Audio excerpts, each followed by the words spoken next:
Olá, pessoal, como vocês estão? Bom, conforme eu havia combinado, eu vou fazer a correção dos exercícios que eu pedi para que vocês resolvessem. Tenho certeza que a maioria não fez, né? Mas já estou acostumada com isso, apesar de não ser a coisa mais certa a se fazer, né? Mas, enfim, vamos lá. Eu pedi para que vocês fizessem os exercícios do nível 2 do período regencial, capítulo 10.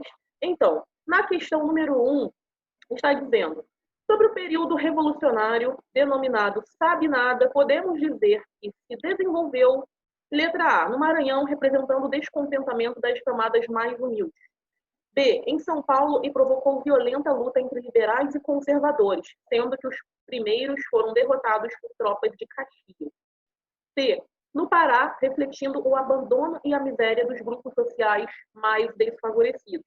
Letra D, na Bahia, e pretendeu sustentar a regência baiense até a maioridade de Dom Pedro II. E letra E, no Rio Grande do Sul, chegando a proclamar a República Rio-Grandense ou de Iratini. E aí, qual vocês marcariam? Pois bem, eu vou dizer qual é a alternativa correta. É a letra D.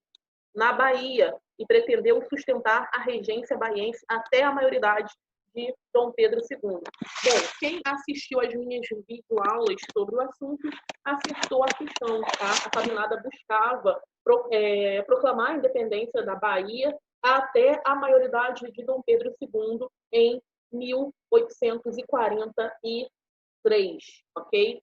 Só que os planos se frustraram e isso não veio a acontecer, tá ok? Então, letra D. Agora, por que não podem ser as outras alternativas, meu povo? Porque na letra A diz que a Sabinada aconteceu no Maranhão, representando o descontentamento das camadas mais humildes. Pois bem, no Maranhão, o que a alternativa diz que aconteceu, na verdade, foi um outro movimento conhecido como balaiada. Tá? A balaiada será reprimida por Luiz Alves de Lima e Silva e, através dessa repressão, ele vai ganhar o título de Barão de Caxias, ok? Na letra B, diz que ocorreu em São Paulo e provocou violenta luta entre liberais e conservadores, sendo que os primeiros foram derrotados por tropas de Caxias. Pois bem, isso aconteceu só que em 1842, tá? Numa disputa entre liberais e conservadores pelo poder, já dentro do segundo reinado. A letra C diz que ocorreu no Pará, refletindo o abandono e a miséria dos grupos sociais. Pois bem, essa alternativa, ela representa a cabanagem. Também aconteceu entre os anos de 1835 e 1840. E na letra E, representa a alternativa o movimento conhecido como a Revolução Farroupilha ou a Guerra dos Farrapos. Beleza? Então, vamos para as demais. Questão 2. Examinando-se o processo da evolução política brasileira no século XIX, considera-se correta a afirmativa. Letra A. A instituição do voto secreto só se implantou entre nós com a Constituição promulgada de 1891. B. Pelo ato adicional à Constituição do Império, determinava-se o aparecimento do município neutro, bem como passavam a existir as assembleias provinciais. C. Quando se extinguia o mandato de senador no Império, o poder moderador, exercido pelo imperador, mandava que se fizessem eleições indiretas para depois nomear um dos três mais votados. Letra D. Só um instante. Quando Dom Pedro II instituiu, em 1847, o cargo de primeiro-ministro, procedeu a uma consulta ao povo, isto é, fez um plebiscito. E letra E. A pasta ministerial intitulada do Império administrava tudo que dizia respeito à política interna, inclusive as finanças e a justiça. Pois bem, a alternativa correta, está bem marcado aqui, é a alternativa B. A evolução política brasileira, o processo da evolução política brasileira no século XIX é confirmado na alternativa B. Pelo ato adicional, a Constituição do Império determinava-se o aparecimento do município neutro, bem como passavam a existir as assembleias provinciais. Qual é esse ato adicional de 1800? Já falei, né? Esse ato adicional é de 1834, tá? E através desse ato adicional, Algumas mudanças são promovidas no Brasil, onde temos uma certa autonomia das províncias, que hoje são os estados, o direito que eles tinham de eleger os seus próprios representantes, e também a constituição de um município neutro, tá? Esse município neutro ficava no Rio de Janeiro e servia para separar as questões políticas que se concentravam na capital do Império, tá? Existia um certo privilégio para o Rio de Janeiro. Então, criando um município neutro, o restante do Rio de Janeiro, né, a parte que hoje conhecemos como Fluminense, ela tinha autonomia política, tá bom? Se separando desse município. E assembleias provinciais também aconteciam, tá? Para melhor administrar as províncias, tá certo? Então, o ato adicional, ele trouxe esse federalismo para o Brasil, tá certo? Então, letra B. Por que não podem ser as outras alternativas? Na letra A diz o que para a gente? A instituição do voto secreto só se implantou entre nós com a Constituição promulgada de 1891. Bom, pessoal, está totalmente errado, tá? Porque o voto secreto, ele só será instituído em 1934 no governo de Getúlio Dornelles Vargas, beleza? Na letra C, diz que quando se extinguia o mandato de senador no Império, o poder moderador exercido pelo imperador mandava que se fizessem eleições indiretas para depois nomear um dos 3 mais votados. Bom, pessoal, não havia extinção de mandato de senadores. Por quê? Porque lá na Constituição de 1824 dizia que o Senado era vitalício. Ou seja, ele durava a vida toda. Enquanto o senador tivesse vida, ele estava no poder, ok? Na letra D, diz o quê?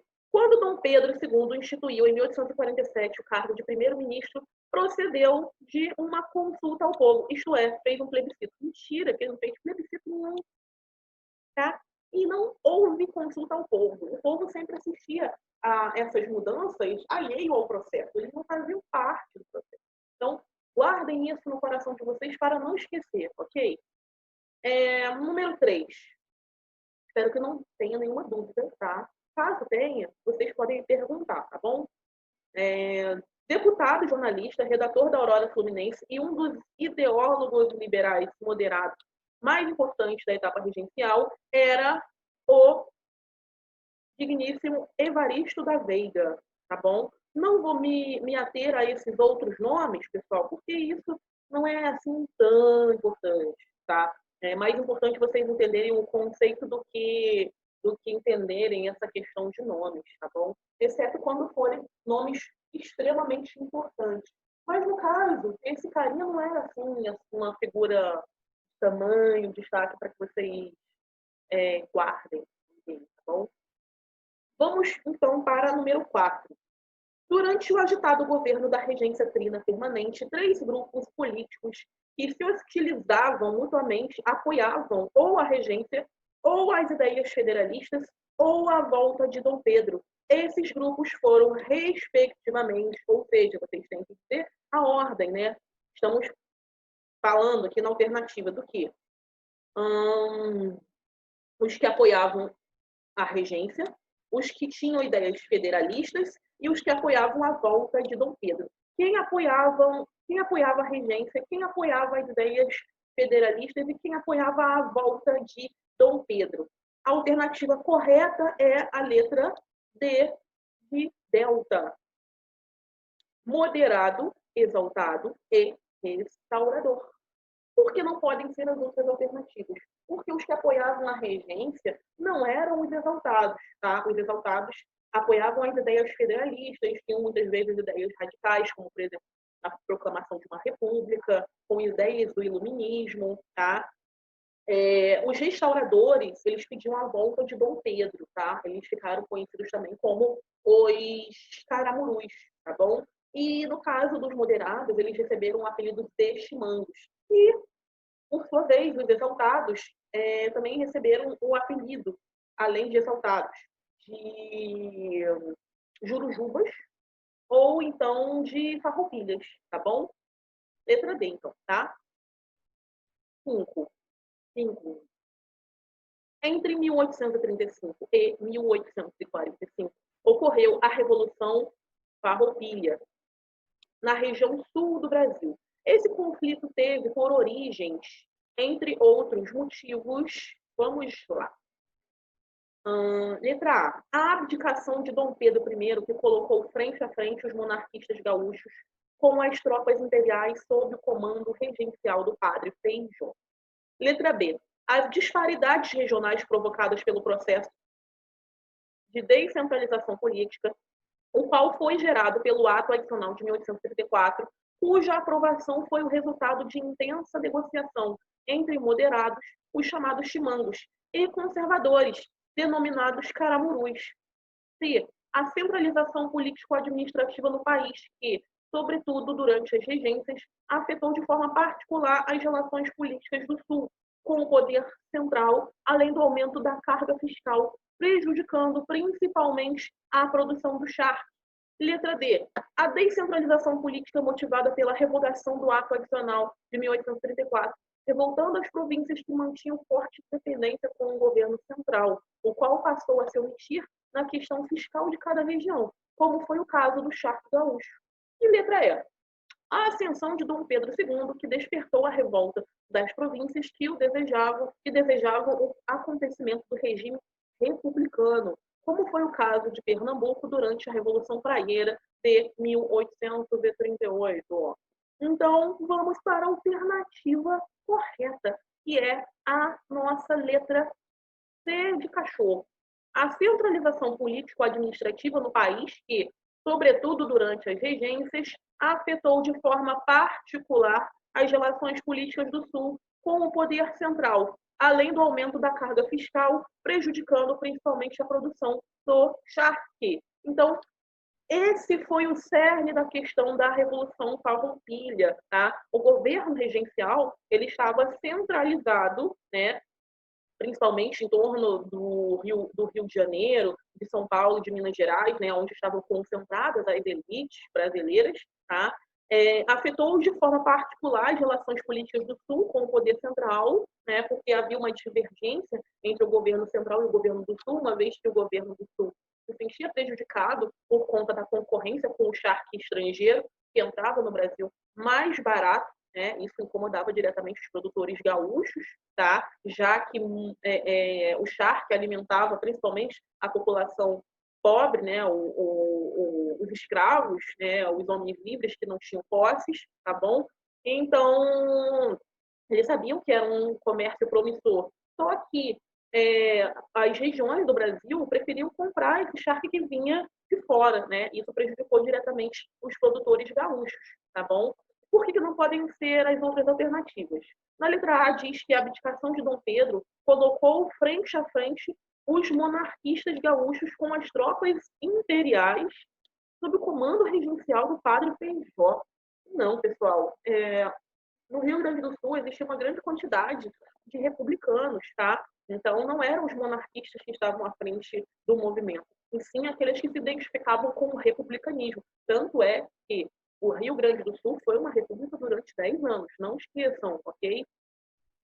Letra B. As disparidades regionais provocadas pelo processo de descentralização política, o qual foi gerado pelo Ato Adicional de 1834, cuja aprovação foi o resultado de intensa negociação entre moderados, os chamados chimangos, e conservadores, denominados caramurus. Olha, pessoal, não houve essa negociação não, tá? Porque os conservadores eram contra a criação do ato adicional, tá? Por isso que o ato adicional acaba sendo uma marca do avanço liberal, tá? Do avanço liberal, e não do centrão, no caso, né, dos moderados e dos conservadores, dos caramurus, beleza?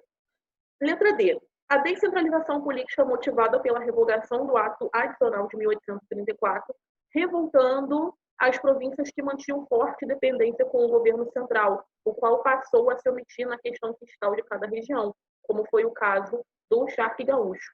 Então, quer dizer que a descentralização política motivada pelo Ato Adicional revoltou as províncias que mantinham forte dependência com o governo central, o qual passou a se omitir na questão fiscal se omitir na questão fiscal de cada região, como foi o caso do charque gaúcho?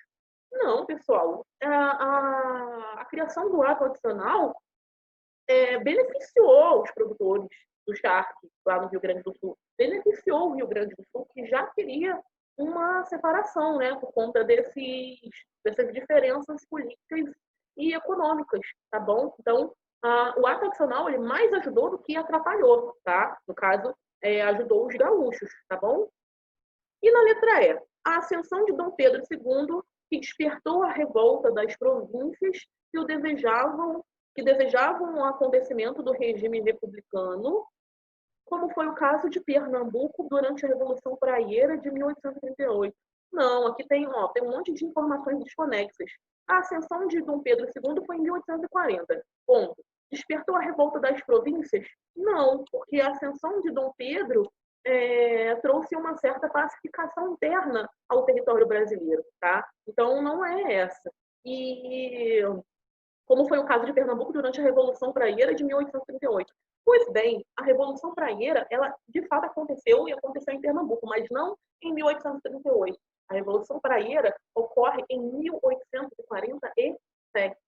Na verdade, 1846 para 1847, tá bom? Então, eu vou encerrar por aqui essa gravação, mas eu continuo corrigindo em outro vídeo para não ficar muito grande e não cansar vocês, ok? Então, vou encerrar aqui.